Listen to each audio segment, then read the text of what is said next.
Hi, welcome to MediatorPodcast.com, a podcast and video series about mediation, negotiation, and collaboration. My name is Melissa Gragg, and I provide valuation and online mediation services in St. Louis, Missouri. During this episode, we will discuss divorce financing and the price of getting divorced with Nicole Noonan. She is a matrimonial lawyer and divorce funding expert in New York, but funds divorces throughout the U.S. She's actually been crowned the fairy godmother of divorce by the New York Post. She's also been featured in the Huffington Post Women in Business, American Banker, The Economist, Forbes Magazine, Fortune Magazine, and the New York Times. Oh my gosh, welcome. If you say, I didn't really have access to the funds, and you hire an attorney, you somehow figure out a hire attorney, and they're like, okay, we'll go to court, we'll get some funds for you to pay me. And you go to court and you do all this, and they're like, we'll give you $5,000. And that's barely the retainer for the expert or the attorney. And so then what happens at the end? Now you get, let's say 500,000 of settlement, but you have 50,000 of expenses to those people. Right. You're going to end up paying those people out of your settlement.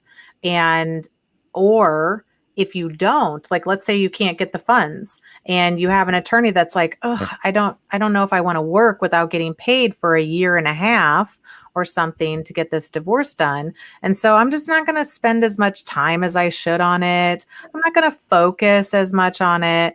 And you may have a really good attorney, but they're not motivated because there's no funds coming in, and maybe that client's a little high maintenance, so it's like, so talk to me a little bit about like that spouse that doesn't have control over the finances, not getting properly represented, and what that could mean to the settlement process. Right. So they deserve an equal playing field when it comes to their divorce. And I saw it firsthand in my own practice. I see it every day in others' practices, where it's human nature. If you're not getting paid for a case, it's not going to be the top of the pile. And for an attorney, a lot of the times we have to carry cases, meaning that we'll get paid at the end, as you mentioned. But at the same time, a lot of attorneys will not do that, and they'll be requested to leave the case.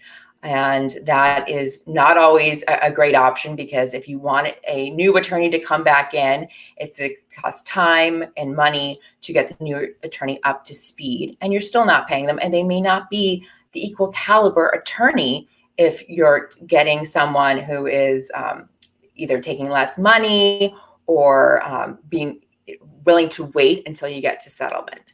Mm-hmm. It's just that you have to be mindful that these attorneys are also, they have their overhead. They have their associates they have to pay. They have their secretaries they have to pay. They have their tax bill that they have to pay at the end of the day. And if we're waiting for every case until they finalize or a house to sell, it's not always great business for the attorney. And it's like I said, human nature for someone to work more hours on a case that they're getting paid than a case where they're not. Yeah. And there could be ways that the attorney kind of excuses themselves from being your attorney. Now you need another retainer to hire another attorney. And then after you have a couple attorneys, people start to wonder, is it the attorney or is it the client? And if it's just a product of money, and so I think that this is a really, I really think it's a significant problem, is that then you get one spouse that's not properly represented, and you could lose hundreds of thousands of dollars because you just don't, first of all, you don't know the financial picture, right? And then you think that people are the experts telling you, but they're cutting corners, or they're like, I'm not going to make any money. I mean, it's sad because that shouldn't be how it is. But there's also times where at the end, the prior attorneys could stake a claim on your on the assets that you get. If you owe a first attorney $20,000, they could say, okay, well, when you get your money, you're going to pay me, and they're going to pay the other attorney and everybody else. And that's normal. We think that it's coming out of that marital pie. And it is, but it's coming out of your portion of the marital pie. that really, and so by saving money, you might actually start to lose some money.